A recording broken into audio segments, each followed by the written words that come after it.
Agradecemos aí o aceite do convite. Como que nós pensamos em esse bate-papo? A gente gostaria de fazer algumas perguntas, né, a respeito da sua visão sobre a economia atual, as perspectivas da economia, mas inicialmente gostaríamos de que você contasse um pouco da sua história para a gente. Claro que todos que estão nos assistindo com certeza conhecem, mas gostaríamos de ouvir um pouco da sua perspectiva, né, quanto toda a posição que o senhor passou e contar um pouco da nossa história aí, da sua história por 10 minutos, mais ou menos. Poderia ser? Pois não, vamos em frente. Primeiro, uma satisfação estar aqui falando com empresários de Goiás, meu estado natal. Eu gostaria de passar rapidamente por isso, mas sem deixar de mencionar, meus pais, que moravam na cidade de Goiás, se mudaram para Goiânia no início da construção da cidade, em 1937, quando Goiânia estava começando a ser construída. Foi inaugurado em 42, uns anos depois eu nasci e fui nascer em Anápolis, morava lá a minha avó e também tinha um excelente hospital, já naquela época, que era o Hospital Evangélico. Mas, em 2 semanas, meus pais já moravam em Goiânia, voltaram para Goiânia, e eu morei em Goiânia, fiz todo o ensino fundamental e médio em Goiânia, estudei aí, na época, liceu Goiânia, liceu de Goiás, etc. Estudei em Goiânia e fiz vestibular em diversas faculdades, diversos locais, fui aprovado aqui na Universidade de São Paulo, Escola Politécnica. Fiz aqui o curso universitário em São Paulo, depois fui fazer mestrado em Economia na Universidade Federal do Rio de Janeiro e Administração também. E depois, alguns anos mais tarde, eu fui para a Harvard Business School, onde eu completei. Portanto, esse é o quadro. Eu comecei a trabalhar, logo saí da escola, da faculdade, no Rio ainda.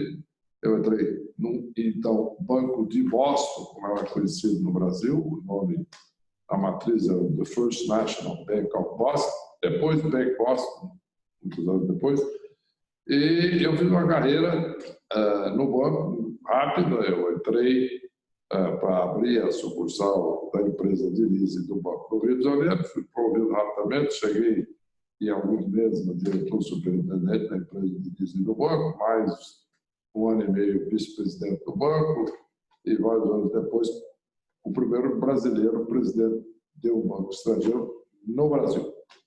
Fiquei muitos anos aqui como presidente do banco e depois fui promovido, primeiro estrangeiro, ao ser presidente de uma organização financeira global, que era o então Bank Boston, depois Boston Financial, em Boston, Massachusetts, e depois Nova York também. E morei muitos anos, voltei para Goiás, onde eu fui candidato a deputado federal em 2002. Tive aí a felicidade de ser eleito aí com a maior votação da história, do estado inteiro, mas não cheguei nem a assumir o mandato de deputado. Então, a minha experiência política foi só a campanha, porque eu fui convidado para ser presidente do Banco Central do Brasil, aceitei com condição de independência total, fiquei 8 anos, a pessoa que mais ficou no cargo de presidente do Banco Central do Brasil na história. Posteriormente, voltei para o setor privado, fui presidente de outra grande instituição internacional, que é o Lazar Americas, que é parte do Lazar Internacional, mas aqui no Banco das Américas, e outras empresas também, que eu tive participação, e depois fui para o Ministério da Fazenda, e agora aqui em São Paulo, dirigindo a economia de São Paulo e procurando colaborar com todo o país. Basicamente, isso é o resumo da minha carreira. Nesse momento, eu posso falar 1 minuto sobre economia também, mencionando que como presidente do Banco Central, nós tivemos a oportunidade de controlar a inflação depois de muito tempo, nas últimas histórias de inflação complicada, e o problema de câmbio, no sentido que faltava dólar, faltava reserva para o Brasil, estava quebrado, tinha 15 bilhões de reserva, devia 30 para o FMI. Tá? E deixei o Banco Central com praticamente 300 bilhões de dólares de reserva, equacionamos essa parte, controlamos a inflação, o Brasil cresceu muito. Um dos períodos de maior crescimento da história recente do país, cresceu a média de 4% ao ano, aí no período investido lá no Banco Central. O problema do Brasil era câmbio e inflação. Hoje, nós tivemos aí uma ressurgência do problema fiscal, né, que nós enfrentamos quando eu fui ministro da Fazenda, o país saiu de uma recessão, começou a crescer, mas aí nós tivemos essa pandemia e agora a questão é como sair da pandemia. Eu acho que, sumarizando, nós temos que resolver o problema da doença, primeiro, a contaminação, fazer a curva de contaminados cair bastante, seja por distanciamento social, cuidado, etc., mas depois, resolvendo isso com a vacina, que aparentemente deve sair, se é esse ano ainda, ou se é o ano que vem, vamos ver.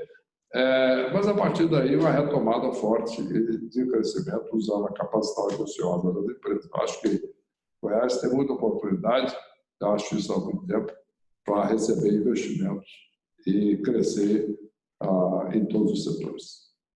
Basicamente, eu acho que é um sumário do que nós podemos fazer nessa parte inicial, e agora vamos responder perguntas e ver os temas de interesse de todos vocês. Excelente, secretário. Bom, boa noite. Agora eu acho que todos me ouvem. Bom, gostaria de agradecer imensamente a sua disponibilidade. Para a gente é um prazer estar aqui com você.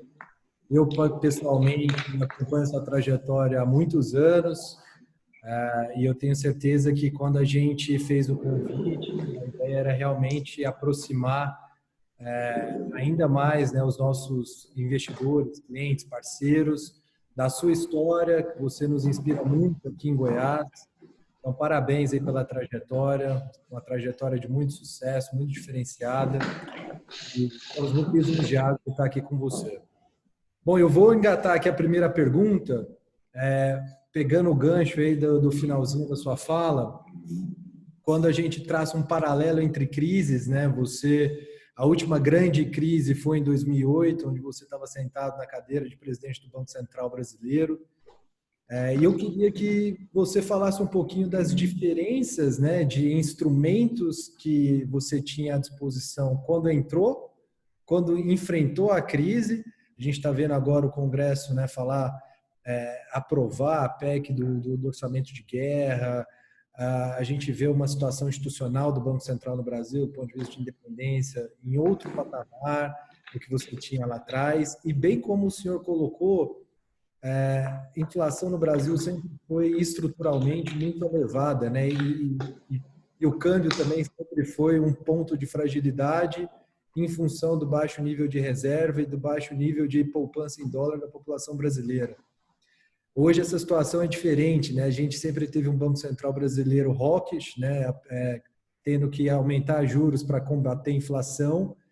E agora a gente se vê num outro momento, num momento de deflação, né? Então a gente não tem mais esse fantasma, talvez nem do câmbio, né? Em função das reservas, e nem da inflação, baseado, né? Assim, devido a essa situação de pandemia que bateu tão forte aí no crescimento econômico. Hoje a gente vê uma possibilidade de recessão aí perto de 2 dígitos. Então, conta para a gente as diferenças, né, neste âmbito de política monetária, de quando você estava lá combatendo como presidente do Banco Central em 2008, e agora, o que tem de novo, o que poderia ser feito, e o que você gostaria que tivesse à sua disposição naquela época? Olha, são duas coisas diferentes, são crises muito diferentes, porque as razões são muito diferentes. A crise de 2008 foi uma crise financeira de consequências econômicas graves. Os bancos americanos quebraram, e depois os europeus, porque fizeram empréstimos para pessoas físicas com garantias imobiliárias numa escala exagerada. Chegou no momento que as pessoas não conseguiam pagar, tinham tomado empréstimo excessivamente, e os bancos começaram a tomar prejuízos monumentais e quebraram. Isso depois foi salvo, o sistema financeiro e a economia americana, por um pacote de ajuda monumental do Tesouro americano, através do Banco Central também, do Tesouro, mas do Tesouro só fora do Banco Central. O Banco Central injetou mais de $1 trilhão, mas o Tesouro americano despendeu diretamente $750 bilhões de dinheiro perdido, colocando nos bancos. Depois recuperou uma parte vendendo a participação em bancos e empresas. Mas, de qualquer maneira, a causa foi que, em consequência disso, os bancos cortaram as linhas de crédito no Brasil, internacionais. E os bancos internacionais eram responsáveis por cerca de 20% do total de crédito no país. Então, nós tivemos uma crise de crédito no Brasil, com raiz na crise externa. E que teve, aí sim, uma consequência, uma bola dominó na economia como um todo. Tá? Então, o que nós fizemos naquela época? Nós tivemos que enfrentar a raiz da crise. Qual era a raiz da crise? Crédito em dólar. Isto é, os bancos tinham cortado linhas de crédito em dólar no Brasil. Importação, exportação, 63, 4131, etc., que era 20% do total do crédito no país. É muito. Então, o que acontece? Felizmente, naquela época, nós já tínhamos acumulado as reservas. Como eu mencionei, de menos 15, porque nós tínhamos 15 e devia 30 para o FMI, nós tínhamos, a essa altura, 210 bilhões por aí. Depois deixei com 300, mas nessa época, em 2008, já tínhamos atingido 2 bilhões e 210. Então, nós tínhamos reserva. Com reserva, eu pude anunciar linhas de crédito para bancos e empresas em dólares, importante isso, que é o que estava faltando. Foi uma crise de dólar, de moeda externa. A Argentina teve no ano passado. E o Brasil teve naquela época. Mas nós já tínhamos as reservas. Então, o que nós fizemos? Eu anunciei que nós íamos substituir todo o sistema financeiro internacional no que diz respeito a financiamento ao Brasil durante até um ano. Em resumo, nós estávamos preparados para emprestar tudo o que banco, empresa brasileira precisasse em dólar durante um ano, substituindo o sistema financeiro internacional integralmente, em relação ao Brasil, óbvio. Muito bem. Isso resolveu o problema, o Brasil saiu da crise. Tem uma série de outras coisas, onde dólar futuro, derivativo, não sei o quê, PPP, mas isso aí foi consequência. O fundamental foi o Brasil perdeu crédito em dólares, como o mundo todo perdeu, só que nós tínhamos reserva. Então, nós pudemos resolver. O Brasil saiu da crise mais rapidamente que qualquer outro país. Foi a recessão mais curta do mundo.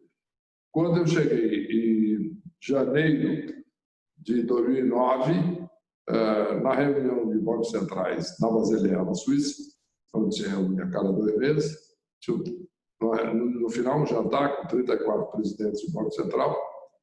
Eles me pediram para aguardar um pouco, os outros 33 entraram, sentaram. Quando eu entrei no jantar, os outros 33 presidentes do Banco Central, todos os mais importantes do mundo, se levantaram e me aplaudiram de pé.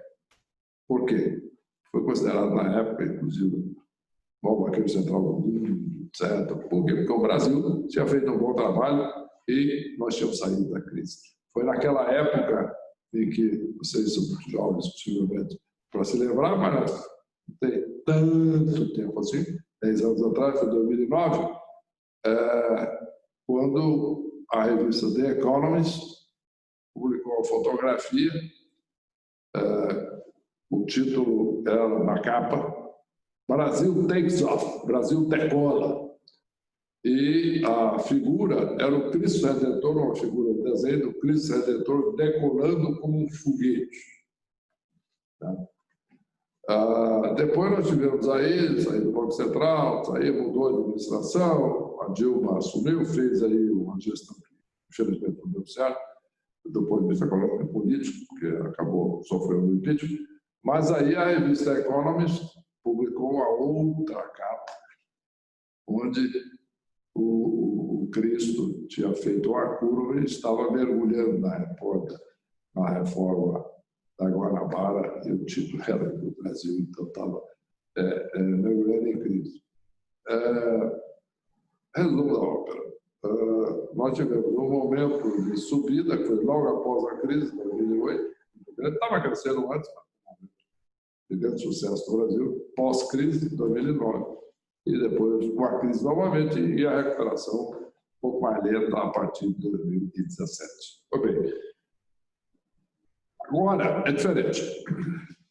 Agora é uma crise de saúde. Então, nós temos que resolver a causa. A causa é sanitária. Tem que combater o vírus. Senão, não vai resolver. O que o governo pode fazer nesse momento? Primeiro é combater o vírus. Do governo federal, estadual, municipal. Quarentena, é isso, é aquilo, é leito de hospital, é isso, papapá. E o governo, ao mesmo tempo, tem que providenciar empréstimos de maneira que as companhias possam sobreviver na crise. E as pessoas também, através aí, no caso desses R$600 aí, que é o que eles chamaram lá de Corona Bucheiro. Mas, de qualquer maneira, os R$600 para as pessoas físicas e empréstimos para as empresas ofertadas através do Banco Central, Tesouro, BNDES, sistema financeiro, entrada direta no Banco Central, que agora é permitido, compra de papel no mercado, etc. Resumo.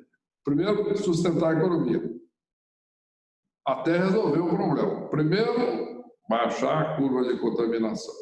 Aí a economia começa a se recuperar. Depois, e o que faz o governo? Então, primeiro, o governo protege a população, como está se fazendo em diversos estados, Goiás, inclusive, São Paulo também, outros estados. Quarentena, proteger a população, etc.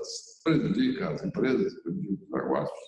É uma tragédia, a pandemia é uma tragédia, para não ter outro jeito. E aí, depois, a solução, de fato, é no momento em que a curva de contaminação cai, aí o governo que injetou recursos para preservar as empresas, preservar as pessoas, depois tem que providenciar financiamento para que as empresas financiem o crescimento. E pode ser relativamente rápido depois da pandemia ser resolvida. Por isso é que tem essa discussão de recuperação em V, rápida, lenta, vai depender da pandemia. Esse aqui é o ponto. Essa aqui é a diferença. Naquela época foi muito rápido, 2008, 2009. Agora, depende da pandemia. Controlando a pandemia, começa uma recuperação mais lenta. Agora, uma hora, o mercado assustou hoje o mundo inteiro. Ontem, susto positivo, que uma empresa, a Universidade de Oxford, na realidade, uma empresa britânica, anunciou que já tem lá uma vacina, que está em teste, e que eles acham que até o final do ano vão produzir 4 bilhões de vacina e 2 bilhões para os países em desenvolvimento. Vamos ver. Tá? Se isso, de fato, acontecer, aí sim a economia vai crescer rapidamente e o governo vai caber financiar essa retomada com concessão de crédito. É isso. Obrigado. Meirelles, em abril, deu algumas entrevistas, né, defendendo bastante aí a impressão de dinheiro como forma de contribuir no combate à Covid. Além dessa medida, quais outras você acredita também que poderia ser usada para ajudar nessa retomada? Quais são os impactos da relação dívida-PIB mais elevado nesse momento, na sua visão? Olha, são duas coisas diferentes. Em primeiro lugar, a questão da impressão de dinheiro, isso é uma força de expressão. O presidente do Banco Central americano, Ben Bernanke, na crise de 2007, 2008, ele cunhou uma outra expressão, né, que era o chamado helicopter money. É como se o Banco Central americano fosse jogar dinheiro de helicóptero em cima das cidades americanas. Evidentemente que ele não queria dizer isso literalmente. Cheio de helicópteros de dinheiro já, e sair jogando lá em cima das ruas das cidades americanas. Não foi isso que o FED fez. Com a força de expressão para explicar que o FED está fazendo é injetando recursos na economia, chamada expansão de base monetária. Como? Comprando títulos de crédito no mercado, tá? Comprando títulos não só de governos estaduais, mas do governo federal e, finalmente, até de empresas, etc, etc. Em resumo, isso foi o chamado helicopter money do Bernanke e do Banco Central Americano. Mas foi uma expansão de base monetária através de injeção de crédito. Eu usei a impressão imprimir dinheiro, foi exatamente para chamar a atenção, mas inclusive na própria entrevista, foi entrevista para a BBC de Londres, eu disse, é uma expansão de base monetária, etc. Isso é uma coisa que você fala, ninguém ia prestar muita atenção, ninguém ia nem divulgar isso. Só que eu disse, eu vou usar uma expressão que era usada pelo meu avô, tá? Que é o Banco Central, então precisa imprimir o dinheiro. Evidentemente, na época do meu avô, isso era literalmente verdade, porque 90% ou mais dos meios de pagamento era dinheiro, a nota. Então, para expandir a base monetária, para expandir a liquidez, expandir o dinheiro em circulação, precisava imprimir. No caso da moeda, tinha que imprimir. Então, essa era a situação naquela época. Hoje, o recurso, o dinheiro mesmo, físico, ele representa menos de 10% total de dinheiro em circulação. A maior parte hoje é contábil. É depósito em banco, é título, é isso, é aquilo, etc. Então, o que acontece? Então, é uma forma de expressão. Mas, na realidade, o Banco Central, então, o que eu disse é que eles tinham que expandir a base monetária, injetar recursos diretamente. Para complementar um endividamento maior do Tesouro, etc. Mas tem espaço para fazer isso. E como o Banco Central poderia fazer isso? No Brasil era mais complicado, mas já resolveu. Foi aprovado no Congresso Nacional, está o orçamento de guerra, onde uma parte dele dá poderes ao Banco Central para comprar títulos de crédito no mercado, debêntures, papel de crédito e carteiras de crédito de bancos. Diretamente, o Banco Central passa a ter na sua carteira crédito como os bancos centrais de outros países. Isso é uma expansão de base monetária, é uma injeção de liquidez na economia que é necessário. O Banco Central já conseguiu poderes para isso, já está fazendo um pouco, precisa fazer mais, e que eu chamei a atenção disso com essa expressão imprimir dinheiro. Porque aí deu imprimir dinheiro, que é isso? Como? Veja você, isso foi importante porque abriu a discussão e aí chamou a atenção para um foco importante da questão, da solução. Porque antes só estava todo mundo olhando só para o Tesouro Nacional. Né? Toma dívida e não, tem um papel aqui de ser desempenhado também pelo Banco Central. Por quê? Porque a inflação está caindo. Ele não pode fazer isso quando a inflação está na meta, passou da meta, aí tem que fazer o contrário. Mas a inflação está caindo, já está, a previsão esse ano está 1,5%. A meta é 4%. E está caindo. Daqui a pouco, não fizer nada, nós vamos chegar a zero, aí é um problema. A inflação zero não é boa, não. Então, a inflação boa é na meta. Está abaixo. Ruim é acima ou abaixo. Então, isso é um ponto importante. Então, tem espaço para o Banco Central fazer isso. Como vai fazer? Comprando títulos de crédito dos bancos e no mercado. Basicamente é isso. O Banco Central já está começando a se movimentar nesse sentido. Precisa agir um pouco mais rápido. Excelente, doutor Henrique. Nós estamos aqui admirados com a aula de macroeconomia e sistema financeiro internacional. Mas eu queria trazer o assunto agora um pouco aqui para o âmbito local, mais especificamente falar sobre o projeto de reabertura da economia que o senhor está conduzindo agora no estado de São Paulo. E sendo São Paulo o maior estado em população e em PIB, né, do nosso país, eu imagino que esse plano ele vai servir como um benchmark para vários outros estados do país que poderão se inspirar nesse plano para também fazer as suas reaberturas. Eu queria que o senhor comentasse um pouco quais são as diretrizes desse plano, quais são os critérios e como é que se dará essa abertura, e também se o governo do estado está planejando alguma ação efetiva de apoio a empresários, a... Olha, duas coisas importantes aí. Realmente, em primeiro lugar, o processo de abertura é um processo hoje muito diferente de quando se deu um fechamento. Quando se estabeleceu a quarentena, é porque não tinha dado nenhum, não sabia nada, então, deu um bloqueio, como devia. Tá?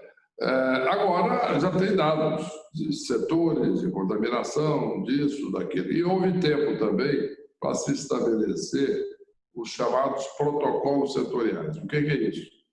É assim, pega um setor específico, apenas como exemplo, tem 150 setores. Pega um shopping center.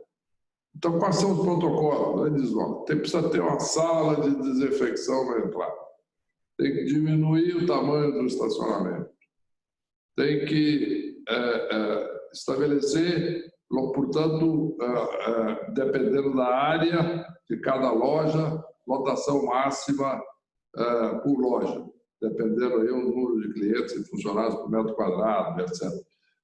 Olhar alguns padrões para ar-condicionado, tudo isso. Resumo, esses são os protocolos. Com isso, existe uma abertura, que é uma abertura, de um lado, a setorial, que vai abrindo com protocolos. A indústria automobilística, bom, tem um protocolo. Qual é a distância entre cada operário? Como é que é isso?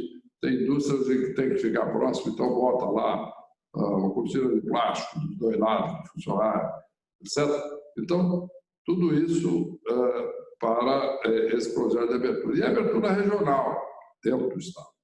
Então, por exemplo, tem cidades lá que tem pouca densidade, pouco ou nenhum caso de contaminado e tem disponibilidade de leito, de UTI e de hospital. Portanto, pode-se abrir aquela área antes das demais. E vai chegando, então, regionalmente, abrindo e também setorialmente. Tá? Alguns setores vão abrir, apesar de ter algumas restrições ainda, dependendo do município. Para isso, foi estabelecida uma série de cores. Município que tem problema, que tem muita contaminação crescendo e pouco de hospital e UTI, os vermelhos. Tem vermelho, tem azul, tem amarelo e tem verde. O verde está bem, o número de contaminados está caindo, ou não tem, está caindo, é grande, mas está caindo muito. O número de leitos é suficiente para atender, etc, etc, etc. Então, com tudo isso, faz-se esse processo de abertura. Em relação às ajudas, a ajuda do Estado, que o Estado pode fazer, além de gerenciar todo esse processo de abertura, bem feito, com competência, levando em conta cada setor, etc., o processo também de empréstimo, né, de capital de giro para as empresas. No caso de São Paulo, nós temos um banco aqui chamado Banco Desenvolve São Paulo, que está fazendo empréstimos empréstimos para pequenas e médias empresas, pequenas e médias empresas. E aí, acima disso, aí já é aportes do governo federal, do BNDES, do Sistema Financeiro, para emprestar para as empresas, e como isso está um pouco emperrado, a ação direta do Banco Central do Brasil. Então, este é o quadro, digamos, da administração dessa reabertura gradual. Num certo momento, o problema vai ser equacionado, principalmente com a produção da vacina. Tá? Lá parece que a Inglaterra, lá o Reino Unido, a Grã-Bretanha está à frente, parece, segundo a Universidade de Oxford. Os americanos estão na competição firme, os chineses também. Tem um número grande de empresas aí tentando desenvolver a vacina, aproximadamente 100 empresas de medicamentos grandes. Mas tem uma inglesa lá que anunciou ontem ou hoje que já tem testes e não sei o quê, que está preparada para produzir até o final desse ano 4 bilhões de vacinas, sendo que 2 para os países em desenvolvimento. Se tudo isso se realizar, vamos aguardar, tem que olhar com cuidado isso. Se tudo isso se realizar, aí vai depender da capacidade, de fato, dos países de vacinar a população. São Paulo, nós estamos preparados para isso. Acredito que Goiás também está fazendo um trabalho importante aí, e a ideia é esse. Né? Vamos, então, recuperar, abrir o protocolo, etc., até resolver o problema da imunização. Que essa imunização de manada, que se falou tanto, que mais de 70% das pessoas serem contaminadas, aí já resolve o problema por si. Bom, se não tivesse vacina, não vai nada, vai ser isso, só que vai ser um custo humano e econômico muito grande. Né? Vai morrer muita gente no processo. Então, a corrida para a vacina é que é a solução, de fato, mais factível, real e que está sendo perseguida e esperamos que, de fato, essas grandes empresas estejam já chegando perto de fase de teste, porque a previsão inicial era a vacina no correr de 2021. Essa empresa inglesa está dizendo que no segundo semestre aí já vai começar a produzir vacina. Vamos ver, aguardar. Aquela história ali, numa situação como essa, se prepara para o pior e espera o melhor. Vamos lá. Perfeito, né? Vamos torcer para essa vacina chegar rápido, né? Meirelles, como você está vendo a agenda de reformas administrativas e tributárias do Congresso? Você acha que é fácil para as reformas serem aprovadas ainda em 2020? Qual é a tua visão sobre isso, voltando um pouco para Brasília agora? Olha, é fundamental, do pós-crise, aprovar a reforma administrativa para baixar os gastos públicos depois da Previdência, é a segunda a ser feita, muito importante, baixar os custos e melhorar o serviço. Isso é fundamental. E a reforma tributária, que não só é importante para os governos federais, estaduais e municipais, mas para as empresas. Diminuir o tempo que todo mundo gasta para pagar imposto. Não estou falando nem do tempo que gasta para trabalhar, para produzir, para gerar lucro, para pagar o imposto. Estou falando do tempo gasto com burocracia para pagar imposto. Preenchendo aqui, contador, PPP e tal, certo? Então, isso é muito no Brasil como um todo. Por exemplo, eu estou olhando agora, eu liderei o processo aí de reforma tributária, tive uma participação extraordinária aí de Goiás também. Aqui em São Paulo, eu liderei, aí em Goiás foi Chris Smith e outros estados, outros secretários. Nós tivemos, então, um processo de convergência dos 27 estados que chegaram ao acordo unânime, né, e apresentaram um projeto de reforma tributária ao Congresso Nacional, que esperamos seja aprovado. Aqui, no que diz respeito ao ICMS e ISS e o federal, que ainda não foi remetido. Mas eu quero dizer o seguinte, com a reforma tributária, principalmente com a reforma administrativa, o Brasil crescendo mais, nós teremos condições aí de enfrentar não só os custos da crise, mas depois todo o custo de financiamento da saída da crise com mais receita maior. Tem um outro dado fundamental que é a privatização.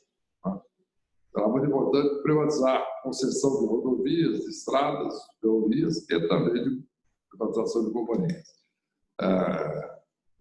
Já houve experiência, inclusive aí, questão da CELG, etc. No caso de São Paulo, nós temos um projeto importante aí, da Sabesp, que é a empresa de saneamento, está dependendo da aprovação da lei do Congresso e de reforma da economia. Mas houve uma experiência aqui muito bem sucedida, que foi uma concessão, foi licitada no início do ano, que é uma concessão de uma rodovia, 1.270 quilômetros, foi uma rodovia grande, duas pistas grandes, etc., no padrão dessas grandes estradas, tipo Bandeirantes, Rodovia dos Bandeirantes e Rodovia dos Imigrantes, etc., e cortando aí quase 1.300 quilômetros. Né? O investimento é enorme e houve disputa entre grupos internacionais grandes para ganhar a concessão e investir os 14 bilhões que vai custar essa construção. No final, foi um consórcio vencedor, cujo grande investidor é o Fundo Soberano de Singapura. Temos dinheiro, obviamente, para investir em cidade pequena, rica, muito dinheiro para investir no exterior.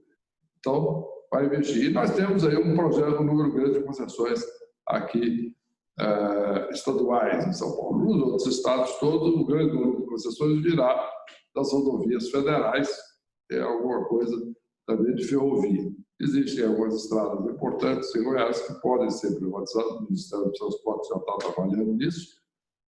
Então, é muito importante então, todo esse processo de privatização.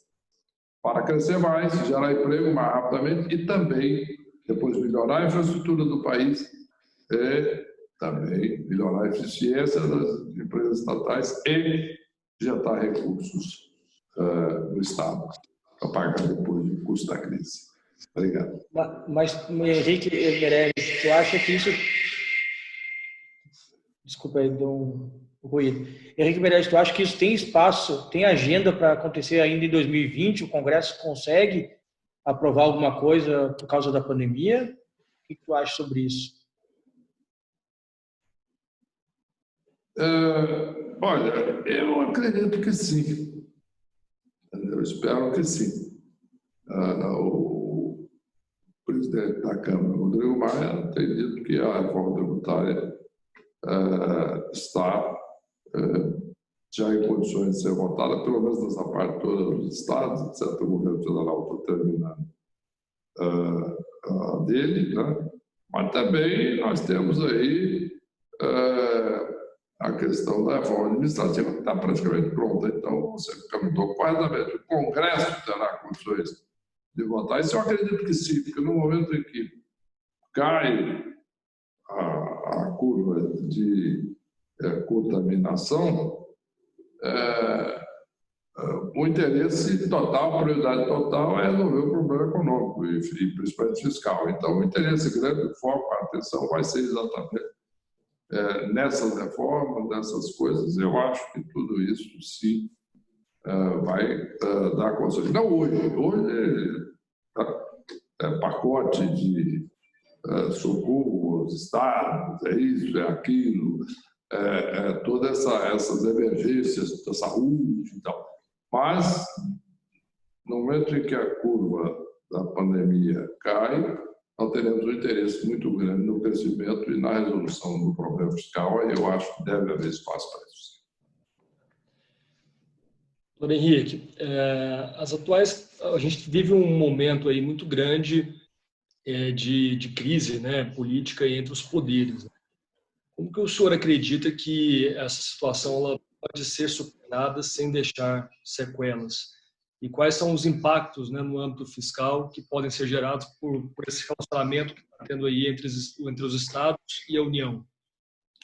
Olha, o fato é o seguinte, a vida continua apesar do tumulto. Né? Tem aí essas questões aí de investigação, disso, daquilo, e Supremo, e ameaça para lá, para cá, etc., por questões objetivas, né, de investigações, etc. Agora, do ponto de vista econômico, o que acontece?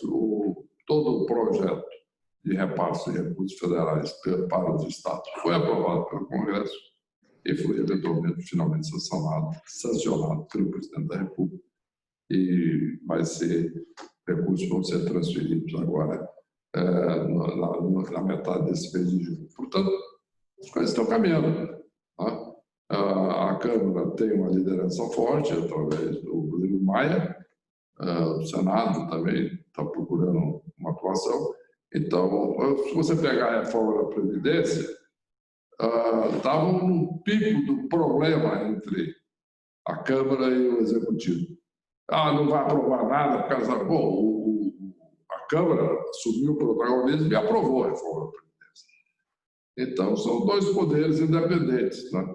De um lado, tem o problema da atenção, o Executivo não está conduzindo, de fato, o processo legislativo. Já aconteceu no passado, liderando, mas o Congresso está, as lideranças das duas casas.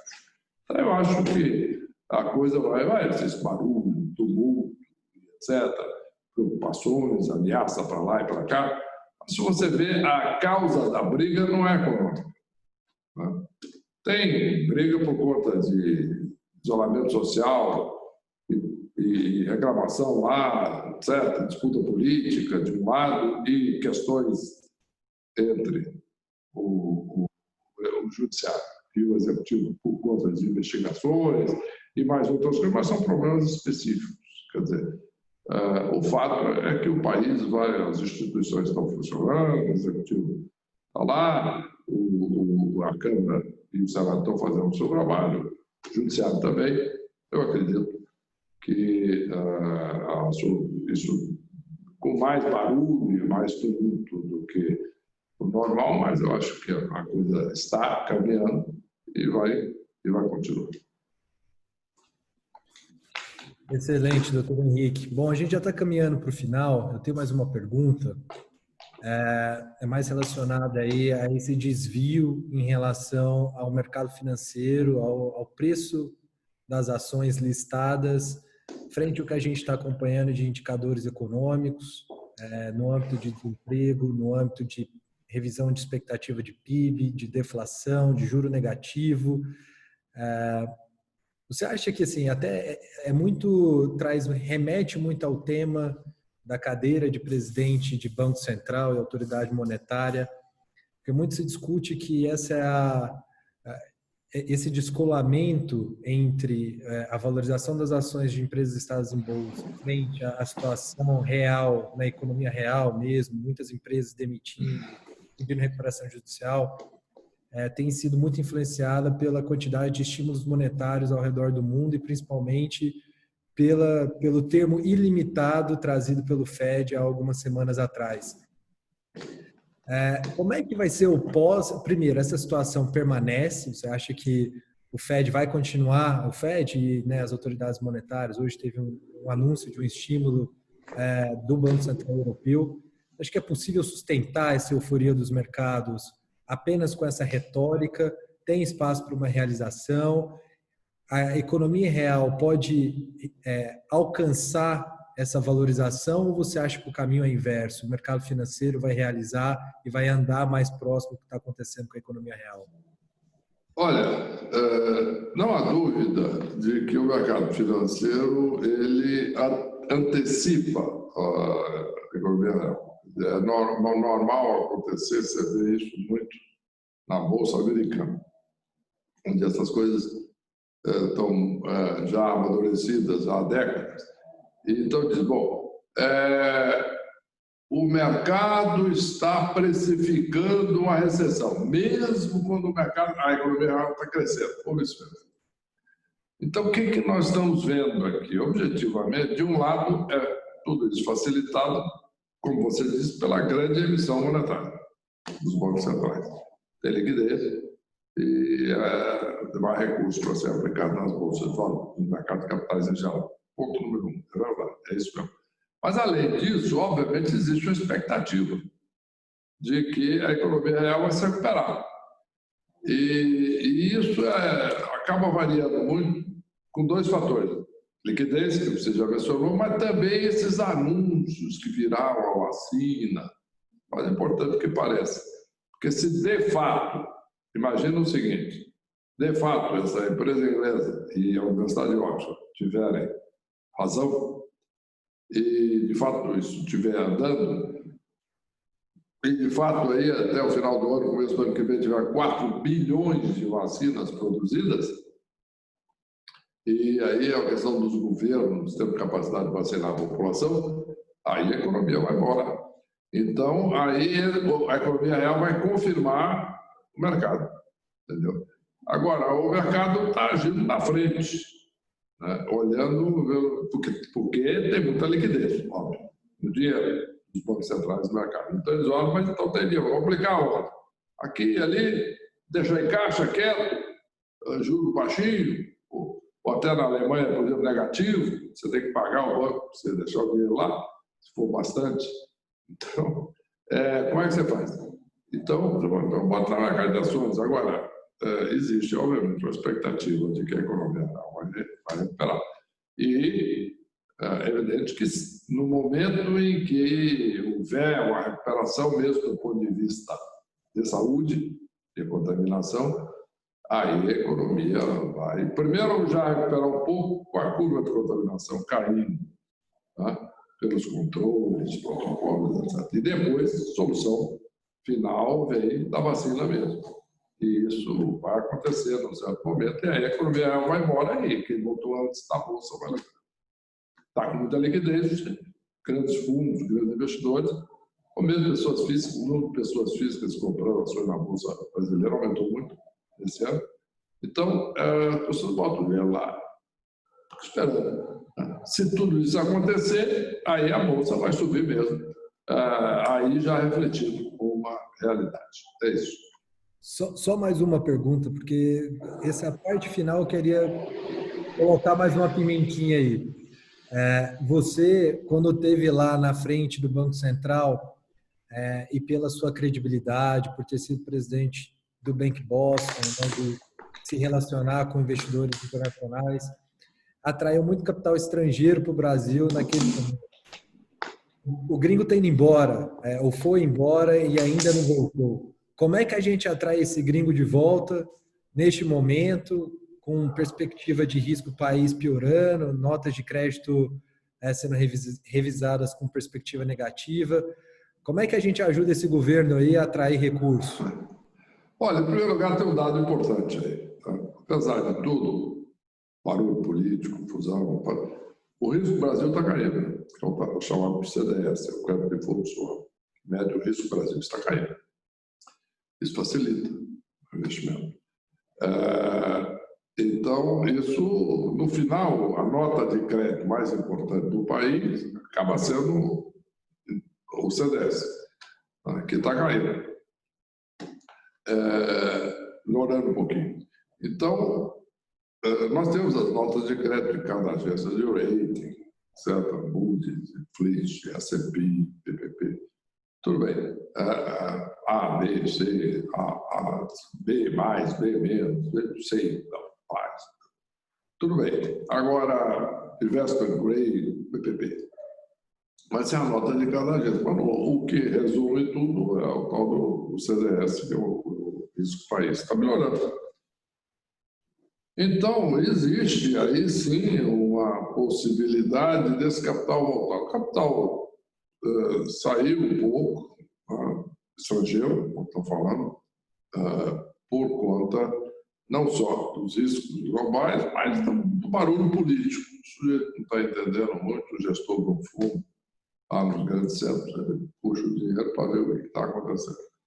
Mas no momento que a economia começa a recuperar, e etc., e ficar claro que não vai haver ruptura institucional, apesar da ameaça, da gritaria, e que as coisas vão caminhar.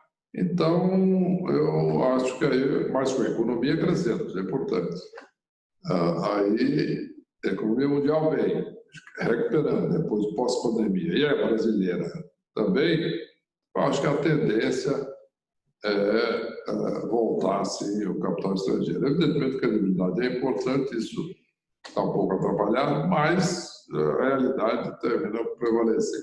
Naquela época foi uma coisa mais objetiva, que eu era presidente do grande banco internacional, subiu o Banco Central, evidentemente que o capital estrangeiro confiou imediatamente, porque eles me conheciam pessoalmente, todos os grandes investidores internacionais.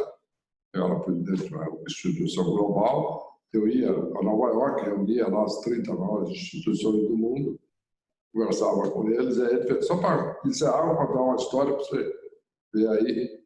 Isso faz uma certa diferença, mas no final prevalece a realidade. Vamos contar essa história. De novo, mas tem realidade, não é só bababá. Credibilidade é que você vai fazer a coisa certa, você tem que fazer. Isso é um ponto. Se não perde a credibilidade. Eu assumi o Banco Central bom, melhorou, o capital começou a vir, isso começou a cair, ótimo, mas porque tinha uma expectativa positiva. Mas nós começamos a fazer certo, controlar a inflação, aumentar a reserva, tudo muito bem. Bom, tempo depois, já um ano e meio depois, eu fiz uma viagem e fui à China e na volta passei em New York. E aí eu comecei, vi o falatório. Nós já tínhamos acumulado já um bocado de reserva, isso é importante. Naquela época, tinha deixado de ser negativo, já tinha lá um bocado de reserva. Aí teve uma preocupação grande, porque o Federal Reserve anunciou que ia subir a taxa de juros, e teve uma preocupação muito grande, etc., veja você, e aí começou uma preocupação muito grande com o Brasil, entre outras coisas, e com os papéis do Brasil, começaram a cair o preço de juros, papapá. Eu conhecia bem, etc., o presidente do Federal Reserve de New York, que é o mais importante, pela regional, né, e tem um conselho, os Federal Reserve são 7, ele me convidou para falar com os grandes investidores americanos. Vamos lá, sentamos numa mesa, uns 30, todos os grandes investidores americanos. Eu sentei, fiz uma explanação rápida, e eles começaram a discutir entre si. E a conversa era mais ou menos assim. Bom, essa situação do Brasil agora deve piorar. Já melhorou muito, tá bom, mas agora vai piorar.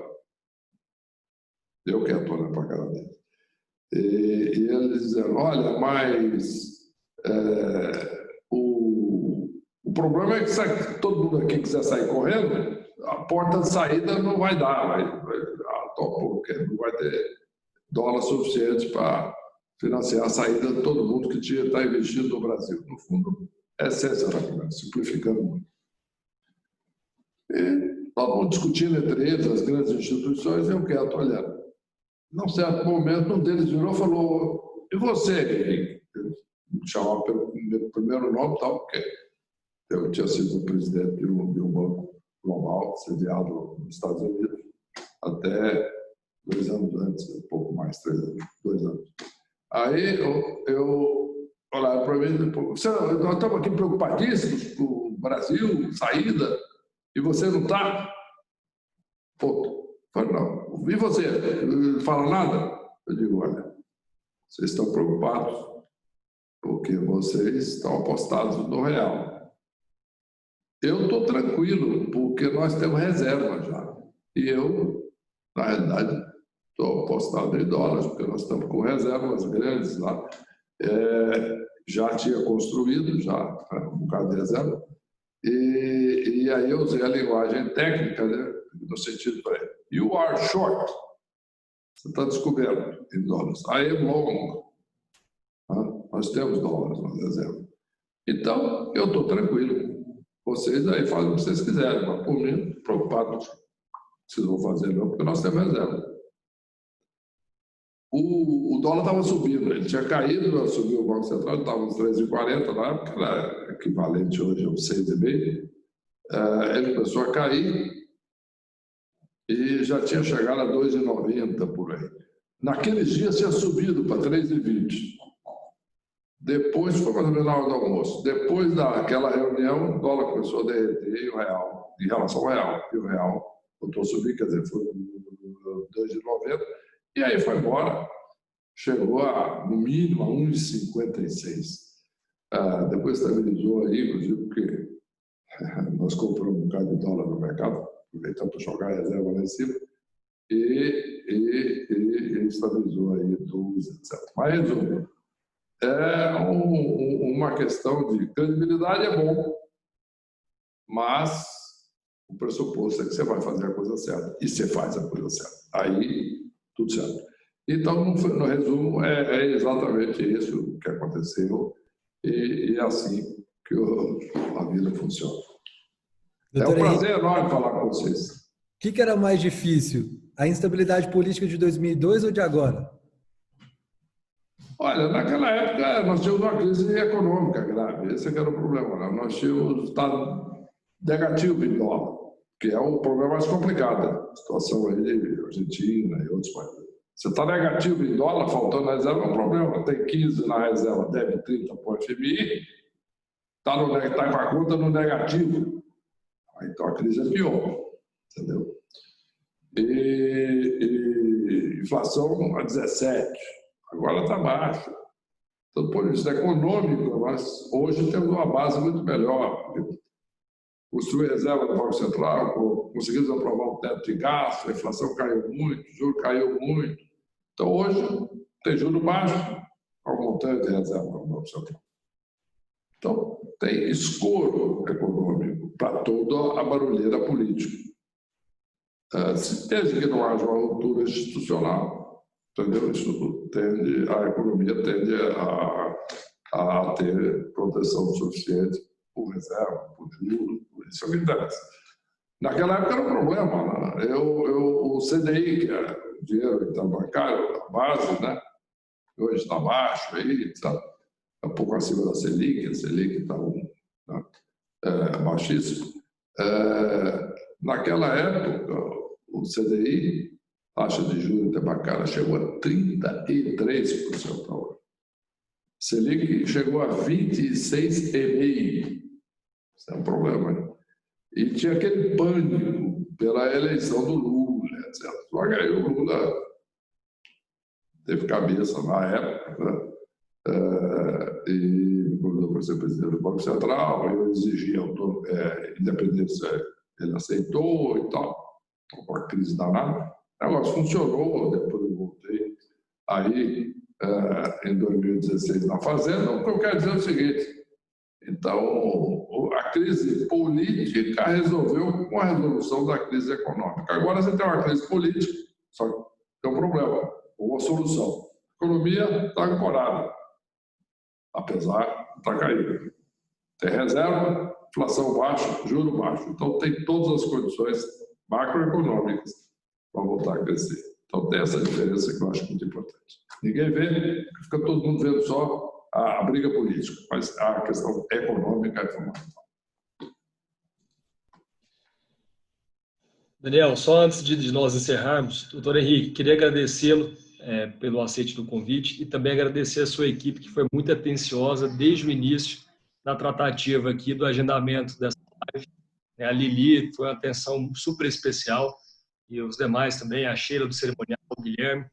Então, agradeço aí para você e também a eles por essa disponibilidade. Obrigado, prazer falar com vocês e boa sorte a todos nós aí na pandemia. Depois obrigado, doutor Henrique. Boa noite. Depois obrigado, vou ter a oportunidade de passar isso e falar pessoalmente. Perfeito. Um abração. Até mais. Obrigado. Um abraço.